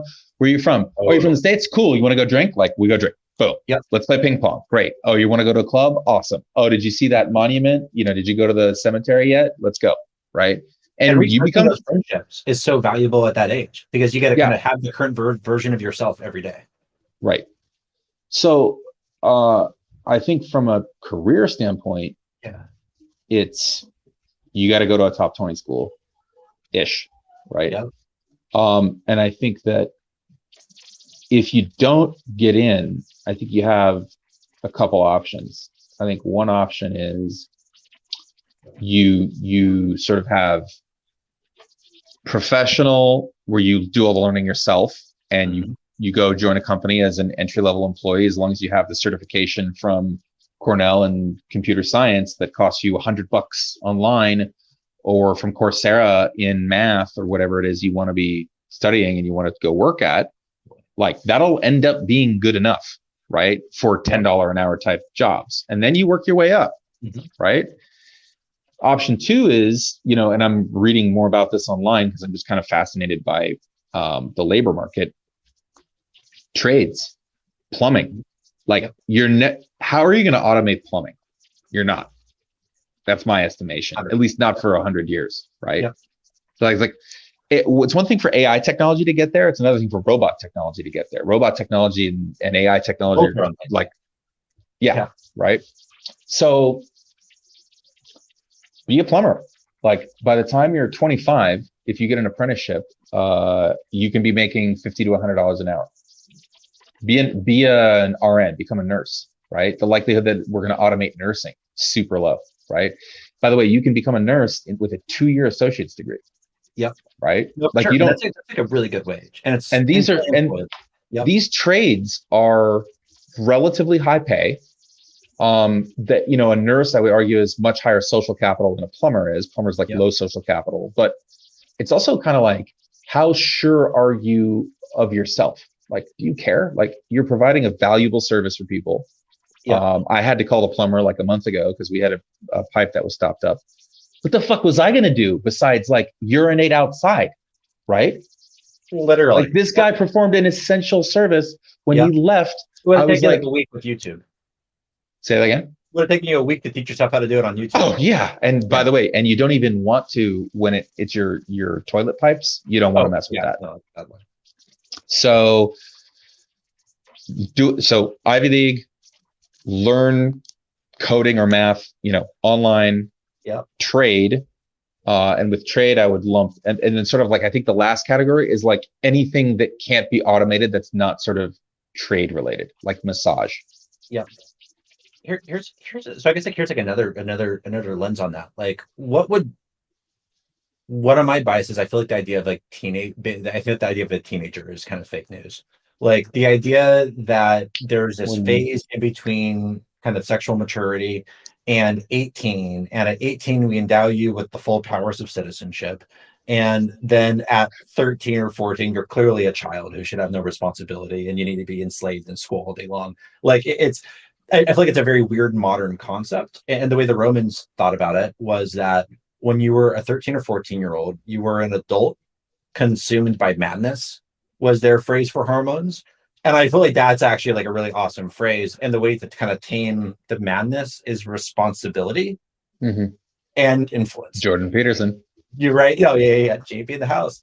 So, yeah. So I guess like what's I feel like compared to school, like I don't understand why parents will spend $50,000 on college as soon as their kid's 18. But the idea of a parent, as an example, buying a $50,000 business for their 14-year-old to run is crazy. This is what I said to my Yeah. wife. I said, here's I think what we're gonna do with respect to that, like you're on your own, Mm-hmm. buy, figure it out kind of thing. Because that's eventually what you have to do. Yeah. It's like there's gonna be some number, some amount of money, right? 100 grand maybe. I hope, right? Hopefully more. That I'm just gonna say, like, look, and by the way, I talk about this with my kids weekly at a minimum, maybe even every day. Love it. We're going on a walk, or they're riding the bike and I'm jogging, and I say, can I borrow $10? And they're like, what do you want to borrow money from me for? Like, you have all the money. I'm like, I want to borrow $10. And they're like, sure. I'm like, you're just gonna give me $10? And they're like, well, yeah, you're my dad. I'm like, no. Like, pretend I'm not your dad. Pretend I'm someone you don't know. Yeah. Can I have $10? No. Well, why not? Well, because I don't want to give you $10. Well, but I'll pay you back. Oh, okay. Wait, you're just going to take my word for it? And we just role play this over and over. We've gotten to the point now where I'm like, okay, I'm a builder. I'm a house builder. I'm a home builder. Yeah. Right, you see that house over there? I imagine there's no house on that property, and I'm going to build a house there. You're the bank. Can I get $100,000 to build a house? Yes. Like, why? Why would you just give me 100? So we go through that. And then I'm like, and what would you want to know if you're going to give me this money? Yeah. And when would you want it back? And how much would you want back? And we're starting to learn finance in that with simple examples. So getting that education, number one, is critical. The other thing about education, now that we're on the subject, is I very strongly believe that about 80% of the population doesn't need to be on about 8th grade education. They don't need it. Oh, I agree. Even in my stuff, I've never used anything past algebra 1. I do like a lot of math, like in just day-to-day work. Nothing past algebra 1. Right. But algebra 1, it's really more the core finance functions, like, can you figure out a compound annual growth rate? Can you figure out cohort analysis, right? Like, those are not, the math isn't hard. It's the setup and the extraction of the whole problem that's time consuming, and it's really even more organization than it is math. So it's like, obviously my kids will finish high school because that'll probably still be status quo. But as I continue to discuss this with them, when they graduate, or when we have that conversation about them leaving the house or whatever they're going to do after, now that they're an adult and they need to make their own money, it'll be like, hey, here's $100,000. If you invest this in a number of different things, here's the types of returns that you could get. If you want me to be a backer of one of your businesses and I get an equity stake in it, here's what that could look like. Or you could take this money and you could go to college, right? And by the way, if you get into Harvard, like, you should go to Harvard for sure. Yep. But if you get into like NYU, that's kind of a maybe. NYU is a good like edge case. It is. Right? It's like kind of close-ish, but it's not obvious. Stanford's obvious. NYU is not obvious that's valuable. Right. And I would say like top 20 schools, even after so you have Ivies, that's 8 schools, and then you have Stanford, Berkeley. You could maybe put UCLA, USC. You could maybe put Michigan, Northwestern, Chicago. I think that's pretty much it, right? Like maybe Virginia. But you're decreasingly networking with the future elite as you go down this list, and it's an exponential increase in the degree to which like your network is the elite. Yeah, I totally agree. And so then if you take like obvious cases like University of Oregon, like I have a ton of friends who went to the University of Oregon. It's like, why would you go to in 2031? What's going to be redeeming about going to U of O, unless maybe you could make the case for like, you're never going to leave Oregon and you want to be a teacher, and to become a teacher, to get the certification, you still have to have a 4-year degree. And because you're paying in-state tuition, it's only going to be $5,000 a year. And it's a 2-hour drive from home, like some long set of criteria that would get you there. But like, I don't think that college outside of the top 50 exists in like 30 or 40 years. I don't see how you can make it work. And the numbers don't work. They back themselves into a corner. The international situation, like just the degree to which they're dependent on international students, totally. That's not going to work. Like there's going to be massive border restrictions but that's not happening. So the whole model's going to go out the window. Yeah, I agree. And the interesting thing about the international students is it's made the field so competitive on the one hand and driven up the prices so much on the other hand. So like you would think, that there would be more colleges because of that, but there's not, because it's not about the education, it's about the brand and the network. So it's only a few colleges that get, like Stanford's acceptance rate has gone down. It was at like 10% when I applied when I was going to college. It's at 1% now, less than 1%. That's insane. That's totally nuts. You are to even apply to Stanford, you have to be in the top 2% on your SATs and all the other stuff, right? Yeah. So they only take 1% of the top 2%. That's nuts. It's completely nuts. But it's our politics will get to the point where there's some interesting version of there will be a liberal nationalism will tear that to shreds. Did you say illiberal nationalism? No, a liberal nationalism. Okay. Like liberal, not illiberal. So you imagine just the liberal populism, the liberal nationalism, which is, why are there all the American students being rejected from Stanford? If we take out all of the Chinese students that are going to Stanford and sucking up those slots, those are this many Americans. These are all of your kids in your neighborhood that are not going to college because it's being sucked up by Chinese students. So we're training the people that are going to design the weapons that will kill us in the next decade's war, right? That's a way to argue that. It's insane. So now that you mentioned war, I feel like we've covered almost every major topic. We got to cover war. There you go. Yep. Do you think now, like, let me try to be careful about how I define this. Like, let's say World War II, Vietnam War, let's say those count as wars, obviously. Yeah. Like large scale armed conflict where, Gulf War, you see sort of this trajectory of massive scale, meaning people and equipment, armed conflict declining in both frequency and sort of size or intensity, right? Gulf War I, Gulf War II decline. But the duration of some of these things, Afghanistan, Iraq, like you could argue, is that still a war? Not sure. We have troops on the ground. We're kind of, I don't really know. Right. It's more like occupation for wealth extraction, right? Yeah. I don't know if I said that cleanly, but something like that. Is there ever going to be another major, like at scale armed conflict in the way that? Yeah. You think so? Does anyone survive? Yeah. So I'm on an lunatic fringe of this on about 3 different ways.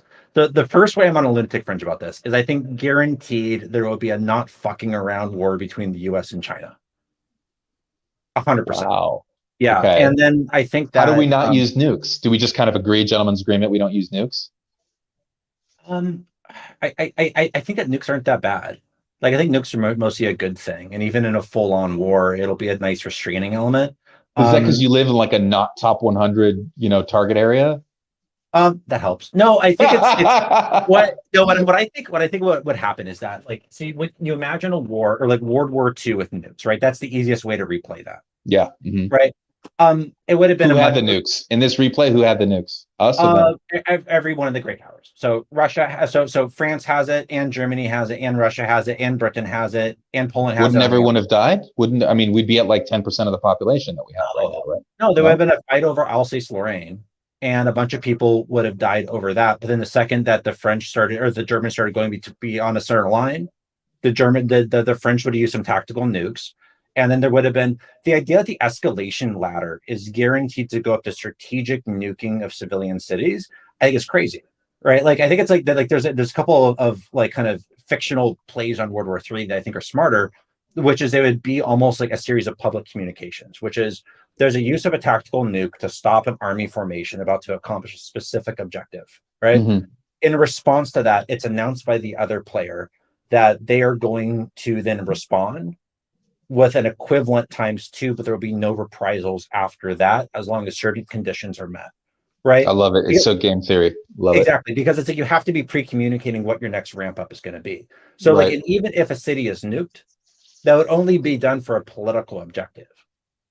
Okay. Because and then you have to pre-commit to what city you're willing, not like what city, but what you're willing to lose in response. So I think what would happen is like Alsace-Lorraine would have been fought over, kind of very similar to the war just happened in Armenia. Mm-hmm. And then once that's essentially settled, if the French or the Germans try to go too far, then there's a nuke to end that once it starts hitting on core national interests. So the US and China can go to war, and there will be an easy halt because it's over the South China Sea, and we can have a brutal conflict there that kills hundreds of thousands of people. But it's not going into areas of core national survival for the Chinese or core national survival for the US. But that's different than China and India, where that would probably be like the most violent war in death count in human history. But civilization goes on. Like that'll be nowhere near as bad as the Mongol invasions. Like Mm. I think there's 100% going to be a big war, and it's majority chance the US will be involved in it, but not necessarily. I think it's 100% that at least some city that there's going to be a nuclear war also between some regional powers like the Saudis and the Iranians or the Indians and the Chinese. I don't think there's going to be a strategic nuclear war that's involving the US or Russia. What do you think?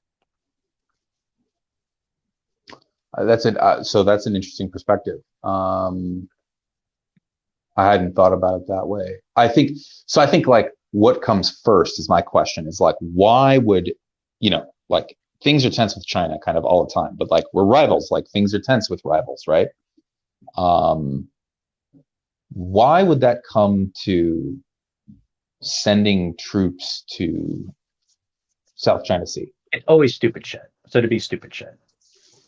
Like every Like, what's an major war example, starts with something right? stupid. Like we happen to have a battle cruiser like going through the area and like one of their merchant ships like collides with it or like Yeah, or there's a fire that's done at this, like there's a fire, an accidental fire, like a maintenance fire or something on one of our ships as it happens to be going through an area that like a Chinese fighter bomber is passing over.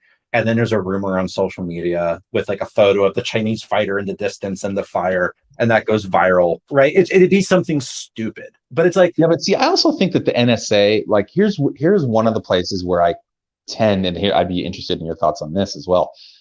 I feel like you could be like a little bit of a conspiracy guy, maybe. oh, big time. Yeah.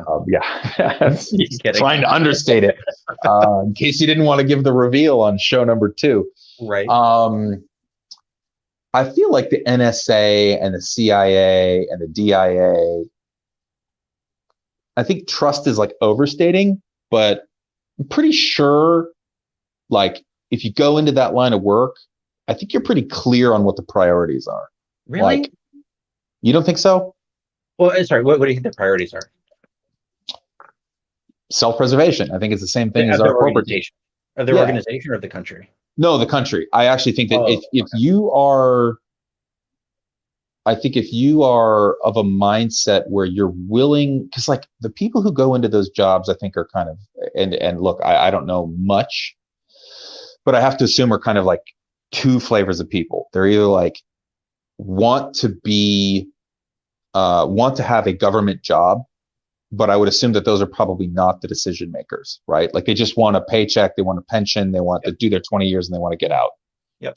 But I think the people who are this, like, because where did CIA, DIA, NSA recruit from? They recruit from the math departments at Ivy League schools. Yeah. Right. So like, if you're Princeton, like, I don't know how many friends you have who studied math at Princeton. I have one. Okay. And like I continually am impressed by just how much this guy knows and how many sort of he designs NLP for Bloomberg. Like, Yeah. give me a break. Yeah. Um, but if you decided to not go take that job with Bloomberg that pays 300 grand a year or whatever, right, and still only 40 hours a week, Yep. and you went to work for the NSA or the Pentagon, like you have to be an ardent patriot. That's number one. Like you have to believe in the cause of the USA, whatever that is to you, right? Initially, agree. Yep.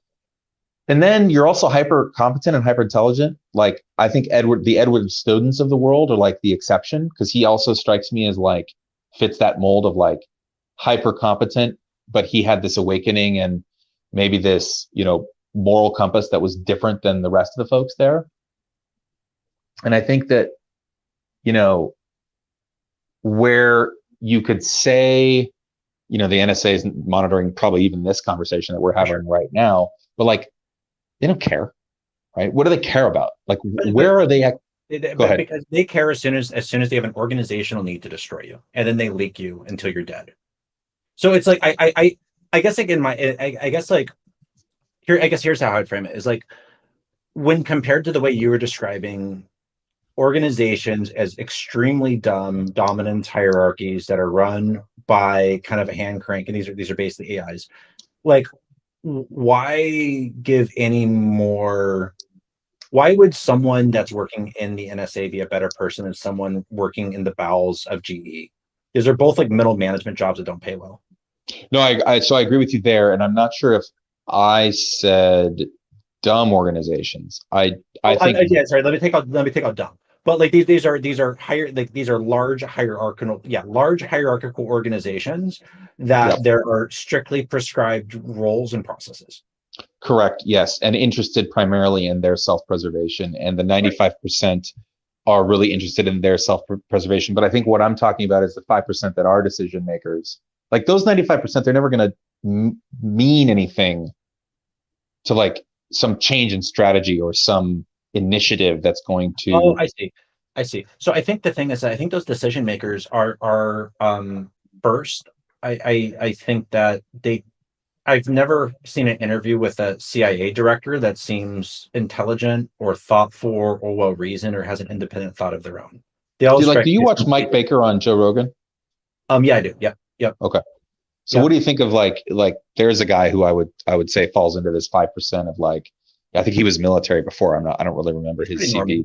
Like even he's too norming in my mind, because it's like at the end of the day, like he still thinks that we should like, he's not looking at things from a real I think he's not looking at things from an American interest. He's looking at things as a global interest. Like I think that like in my mind, like the only goal of the United States government should be to ensure the wealth and prosperity of Americans and fuck everybody else. Let it fucking burn. So how do you describe that political philosophy in like 2 or 3 words? Neo-Roman? I don't know. Like, are you like, does the word libertarian enter your mind at all? No, because I think that like every country is essentially has an imperial interest of our own, and I think America's best when it's the most aggressively imperial. Like I think that the United States was at its best when we were conquering new territory. So we're going to go to war basically if you get into office with China, right? That's what's going to happen. No, we would not actually. We would annex Canada, but we would not go to war with China. Annex Canada, I love it. What do we need of theirs? The ice? Dude, Alberta? Yeah, no, it's a nice little hedge on global warming. Yeah. Okay. Yeah. Hey, by the way, that's actually a very, very legitimate, very, very smart comment. I just don't see how we go to war with China. Hot war, cold war, I can imagine. Like it'll be something dumb, I think. Like that's why I think it'll be something dumb, which is that like it's like if you have people in the decision making place that are interested in the national interest, that are not Bill Gates, they're not Joe Biden. I mean, not Bill Gates, but Bill Clinton. That's not Joe Biden. That are actually in the national interest and they're thinking about what's good for the country over a 200-year time frame. They'll take the insults, they'll take the little like kind of thing, and they'll be like, you know what? No, it doesn't matter to Americans what happens in the South China Sea.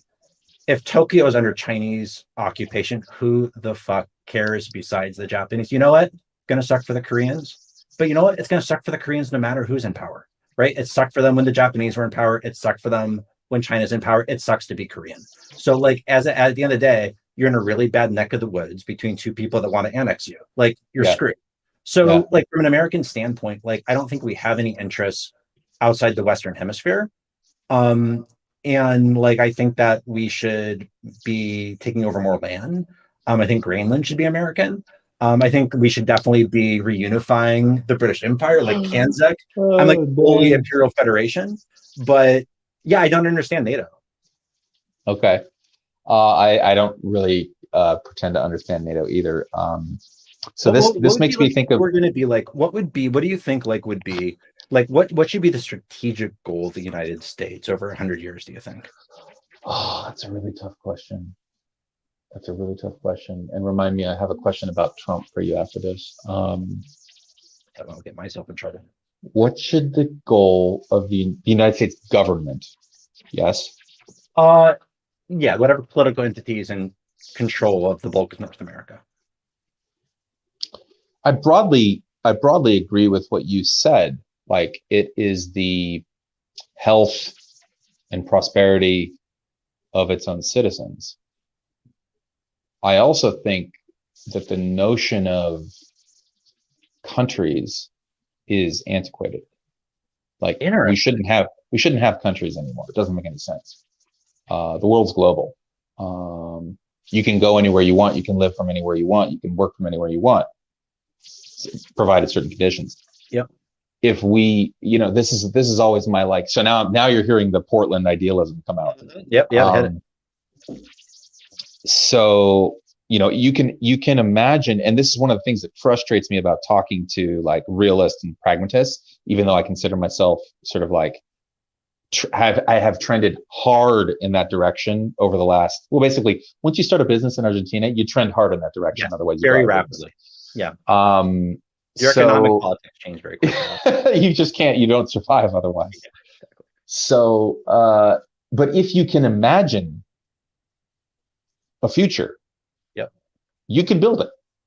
Like I fundamentally believe that. It's actually axiomatic. Like you can't build the future unless you imagine it. Yep. So if you imagine this future, and with the more detail you put into it, yep, you actually say, like, okay, we could actually build that. Now, what would have to be true? We'd have to get all these people who don't agree with each other to agree with each other. Yes, that's a huge problem. We can't ignore that.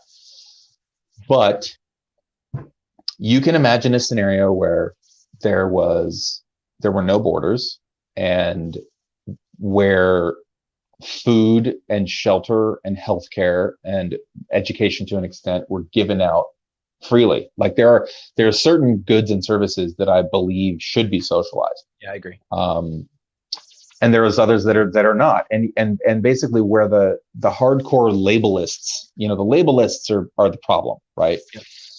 They say, libertarian or bust. And it's like, no. And then it's like, well, you want to be a socialist? It's no. Are you a capitalist? Well, mostly. Like there are use cases for all of this stuff, and it depends on what we're talking about. And an intelligent person is going to get into the issue and say, like race, for example, is something that is conflated all the time with economic disadvantage. It just happens to be that those two things are highly correlated. And what we need is investment in communities that don't have economic opportunity. Those happen to be highly correlated with race. And so 300 years of intermarriage. Right. That also, then everyone's brown, right? And it's no longer, you can't correlate it with race, right? So if the primary goal of the US government is to preserve, like assuming we're going to still have countries, yep, preserve the health and wealth essentially of its citizens, I don't think we need anything else from the rest of the world. There might be some natural resources that I'm not thinking of, right? Yep. Lithium, I think maybe one of them. But like, we don't need anything from the rest of the world. Like we have everything we need right here. Yeah. And we can actually, this is like the evolution. Like I for a long time, I thought about the human as like a 4-part sort of summary, right? It's sort of like physical, intellectual, emotional, spiritual. And sort of like, if I think the government's job is to take care of pretty much all of the physical and some of the intellectual, and if everyone else can kind of work on their emotional and their spiritual individually and within their communities, we're going to trend in the right direction. You know, we don't like, I've made a lot before I left for Argentina, the year before I left for Argentina. I broke up with my girlfriend. I sold all my stuff. I rode a bike in LA, in Los Angeles. I sold all my stuff. I lived without a car. Like, people don't do that. LA, that's legit. That's a thing. That's not like living out without a car in New York. You know, and I still had an apartment, obviously, but like, I didn't have any furniture in it except a bed, a mattress on the floor. And I've tried to live every time my wife is like, I want to go get board games. I want to go get like an end table. Like, oh. I'm like, less stuff, more relationships, more health, less food. Like, that's why the fasting thing has become, it's like, I'm like, okay. What's phenomenal to me about having fasted now for, this is the 5th week in a row. When you eat less, you actually feel like you need to eat less, right? It's a positive feedback loop, right? And so like, our culture has been so overwhelmed. By the way, I think a lot of this has to do with public markets. Public markets are such a huge problem, right? The never-ending cycle of like, we have to report returns, we have to drive shareholder value, we have to drive the market up, all this sort of stuff. I don't know how to solve that problem because that's a hairy one. But it's like, if you're only ever obsessed with bling, and it's compounded up obviously by social media, like the bling on social media, the bling on the regular news, the bling that your neighbor has, how do you not want to buy into that? How do you go live like a monastic life? Like, you can't. It's very, very hard to do that. But if we could figure out how to trend in that direction, and if that could be led by somebody in government, like, when was the last time we had someone in government who we wanted to emulate? Jimmy Carter? I'd argue never. I think all the presidents were pretty terrible. McKinley was pretty good, but I think that's probably it. Yeah. You're much more educated on history of presidents than I am. I don't actually know. Like, my dad idolized Jimmy Carter. He thought Jimmy Carter was great. I don't know what was wrong with Jimmy Carter, but I know that at least most of the presidents in my lifetime have been deeply mediocre, flawed narcissists. Yeah, exactly. Fairly despicable. And like, back to the Trump question, you know, as it relates to the war question that we were talking about earlier, like, if we can get through 4 years of Trump with no war, like, I'm actually shocked that things turned out as well as they did under Trump. The media hated him. I'm completely on the lunatic fringe of like that. Like, I think that the reason that the system ejected Trump like an antibody response is because he was doing everything to systematically reduce the level of war. Isn't that interesting?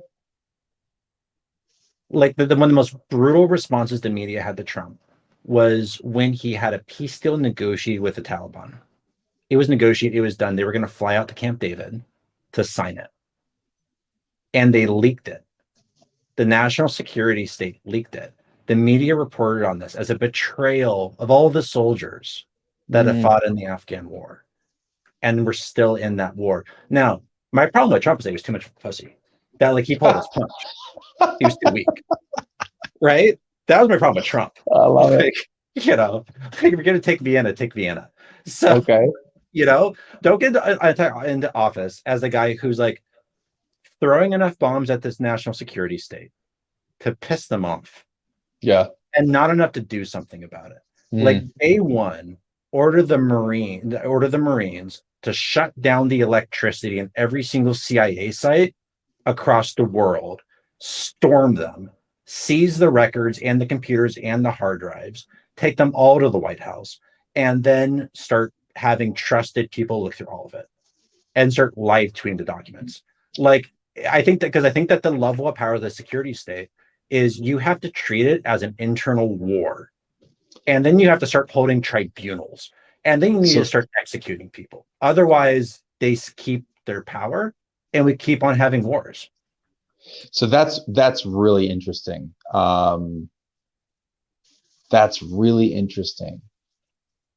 I constantly, and this is why I'm such a huge Elon Musk fan, unless I'm sure that he has his flaws as well. I mean, he has 5 kids and how many wives? Anyway, not going to bag on the guy. At He's least going to take us to Mars. Replacement. Yeah. Um, it's in fact, it's sort of like related to the bureaucratic question as well. Like, how come we can't just be honest? Like Sam Harris, just be honest with everything, rigorously honest with everything. And if we were all just rigorously honest with everything, we wouldn't have CIA dark sites. We wouldn't have people like Trump. We wouldn't have half of the problems that we have right now. We'd still have other problems. We wouldn't solve everything. And things would get short-term uncomfortable for everybody. Like often. But the long term would be much more comfortable. You would know who likes you. You would know who doesn't like you. You know, you would know the things that you can and can't say around people. It doesn't mean you have to be constantly babbling the stuff that pisses people off. But the fact that, you know, when I was at WeWork, you know, Adam Newman is getting on and saying stuff about how we're going to be just fine. And everybody knows that half the company is going to get laid off, right? It's like, what the fuck, man? Like, and the price for being a sociopathic liar in front of a bunch of people in that situation is walking away a billionaire. Right. Exactly. And so like, that's another question is like, how do you, you know, and I've looked into, I'm sure you have as well, like the rate of narcissism and sociopathy and psychopathy at higher levels of power, and it increases, right? It's disproportionately high. 100%. It's like, isn't that telling? Like our tendency as a species, maybe it's not our tendency as a species. Well, one explanation is our tendency as a species is to promote people like that. The other explanation, which is probably part of the equation as well, is that people like that tend to be promoted because they'll say anything to get what they want. How do we trend away from that? You know, and you need a new system that, like, fundamentally, like that, like the system encourages that. So I think it's kind of like when it's kind of like the idea that these people going into these things are patriots. They're patriots for what? Because if you're a patriot for the America that exists over all of our lifetimes, you're not a patriot for positive outcomes for Americans. You're a patriot for a national security state. You're a patriot for endless war, and you're a patriot for like bombing Yemenis' weddings. So like, there's very little to be patriotic about, I think, as like an American in the modern era, at least. So it's like the people going into these things are patriotic for something, I think, like very evil and very flawed to begin with. And then I think for the people that rise to the top of those, they're self-selective for what I think are very negative attributes. The kind of people that go into the DEA or the FBI, I do not think are admirable people. Like, I think that there are people that are driven by a kind of a black or white view of the world and kind of very childish good guys and bad guys, and like an adherence to like a century of like laws that are more and more restrictive. I actually tend to agree with that. Like the selection like you're not going to get sort of by definition out of the box thinkers in a traditional like sense. Like so many companies and so many people. This has also been my problem with bureaucracy is they always say like we want out of the box thinkers. I'm like, are you sure? I know for fucking sure that I'm an out of the box thinker. Like 100% sure about that. And I don't think you want me. Because I'm going to say stuff that's going to piss you off, and you're not going to want that. And you what you actually want is like that. What we talked about. You want this much. You want to pinch. You know. You want to move the needle to 1%. Right. How fucking scary is someone who rises to the top of the CIA over 15 years? I can't imagine the mentality that goes along with that. Like, how, you know, how consistent and disciplined you would have to be at like either focusing, maybe a combination of like focusing on your goal of ascending through the ranks in the CIA, plus not saying anything out of line. So I think you'd have to be like, are you Myers-Briggs fluent? Yeah. Yep. Okay. So you'd have to be like ISTJ, I think, definitionally, or close to that. That's so funny. That's like almost exact opposite of me. Right. Yeah. You're probably ENTJ or ENFJ or ENFP. ENFJ. Okay. Yeah. And so like, you know, back to the question of like what happens, what's the purpose of the US government? I think it's those two primary things. I think if you can fix the tax code, which I don't think is ever going to happen, then you can actually get larger payoffs, higher standards of living for all classes, the rich included.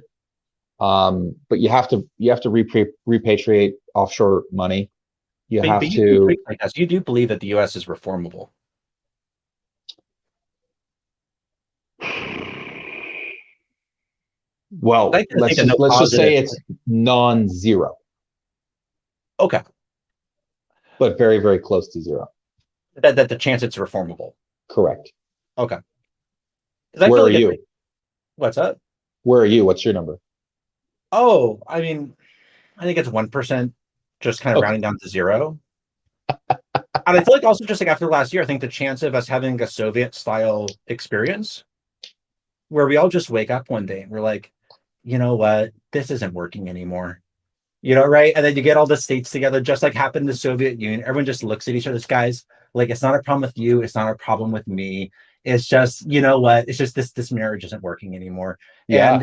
And they just dissolved it. And then some of the states went their own way. And then some of the states reformed into the Russian Federation. And then some they had border conflicts with for another 30 years. And like I think that's essentially what I think the Russian experience is like the most likely So you for think North that's the America. outcome? But so I put that as I actually like that as a scenario. Um, but I put that at like the 50 to 100 year mark. Like we're pretty far away still, I think, from any real dissolution. Like COVID was a test, Trump was a Yep. test. We survived that insofar as status quo from the last 15 years has been essentially preserved, Yep. right? Which is this new status quo of like this neo-feudal world, right? And I think the neo-feudal world continues as long as it serves the monarchs, right? So Yep. like, why would this, if you can keep your money offshore and live wherever you want and like put servers on a fucking barge in the middle of the ocean or on the moon or on a satellite in space, and nobody can, you can't be held accountable for anything, right? Like, why would you want to change the system of government? Because But that's why ultimately, Caesar was a popularity. Is that in the face of oligarchs, you have to centralize all power in one person who's a populist. mm, You have to have the power of the state in a single populist to be able to combat the power of the oligarchs. Like yeah, it's and then Augustus saw that Caesar went too far, so he did a better job of balancing the needs of the populace and the oligarchs. So, and I totally agree with that reading of it. I just feel like that's an argument not for reformation, but for an increase, like a legitimately a Pinochet moment, like a Pinochet or a Caesar moment. Because all the Trump voters I know, their takeaway from January 6th wasn't, oh, that was horrible, but what a loser. He didn't just take power. And that is a fucking dark thing to realize. wow, Mhm. And this is like an end of like five. wow, Mhm. yeah. So And then that's interesting. and I think that's 30% of the country now. That's at least 20% and probably 30%. So 20 to 30% of the country thinks that Trump should have just grabbed power. And they would have believed his excuses for it. Like they wouldn't be like that wouldn't have been their frame for it, but it would have been because it's a they would I mean like obviously he won the election. I mean obviously Biden won the election, but their narrative for it would have been that the election was stolen and that way Trump can fix things so they can rerun a fair Oh yeah, election. that's all fine. Like I'm not And they really would have held concerned it right. about Yeah. their explanation for it. It's more that the fact that they thought that that was right, it doesn't really matter what their explanation is. And Yes. if they thought that that was right, to me, that like I still have a lot of trouble wrapping my head around why they think he was a good person to grab power. Yes. That they would think somebody is a good person to grab power is totally understandable. Yep. Yep. Right. Yep. And like Yep. and even part of me goes, oh yeah, I could jump on for like if it was Elon Musk, I'd be like, yeah, Andrew Yeah. Yang, I'd be like, yeah, like Yep. that's fine. But then they Jeff thought he Bezos versus was the host of Celebrity Apprentice. what's that? Jeff Bezos versus the host of the Celebrity Apprentice. Yes, something like that. Yeah. So but the fact that they thought he was a good person to go ahead and grab power is totally scary, because he's just so monumentally unqualified to do anything good for a large proportion of people. I mean, the nuclear proliferation threat. Did you hear that Sam Harris episode where he interviewed the former head of strategic command? Oh my God. Yeah. I was just like, I don't even know who to talk to this about, because this is like everyone, including my parents and my best friends, are like, dude, I don't want to talk about that. I don't want to talk about that. I'm just not going to sleep. I'm like, but it's a thing. No, but I'm very like, but that's one of those where I'm on it. I think that like in general, more nukes is good and more countries should have them. But like, it's like, Poland should have nukes, like Taiwan should have nukes, and it's more. But with appropriate controls, though, right? You don't want Trump walking around with controls. Yes, and I think that's the thing that's really scary is especially like second world countries and third world countries get nukes, because this is 1950s technology. Like saying you can't. Argentina. Oh my God, Argentina nukes. I'd worry more about Argentina having nukes than the North Koreans. Che, ¿qué hacemos con el nuke?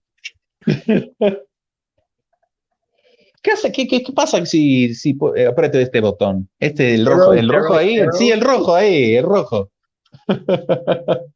Yeah, man, that's another level right there. Oh, looks like we're actually coming up on 2 hours. That's crazy.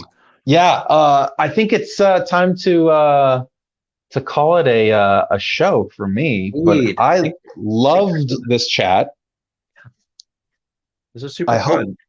I hope it was enjoyable for you. I hope it's usable. Are you going to edit this? Do you know what you're going to do with it? I'm going to have it kind of flow out the whole thing, and then I'll just like do a bunch of clips and throw them onto YouTube and see what pops out. Let me send me the links. Link whenever they come out. Cool. Are we still recording? Are you doing anything on like social or anything, like Twitter kind of stuff that I should link in it? I have a Twitter handle at Karlin Dan. So yeah, you can hook that in. Well, I don't think I have anything. I mean, not active on Facebook anymore. But yeah, Twitter would be good. Hell yeah! Thanks for doing this. This is awesome. This is super fun. And anyone who's gotten here to an hour and 56 minutes, you are a hero. And leave a comment. Dude, we could have kept going too. Just get a grab another cup of coffee. But like, no, you have to cut yourself off and go do something sort of work-oriented craziness. Sweet. I'm gonna hit end broadcast. Thanks everybody. Okay. Thanks for doing this, dude. Yeah, for sure, man. Talk to you later. Yeah.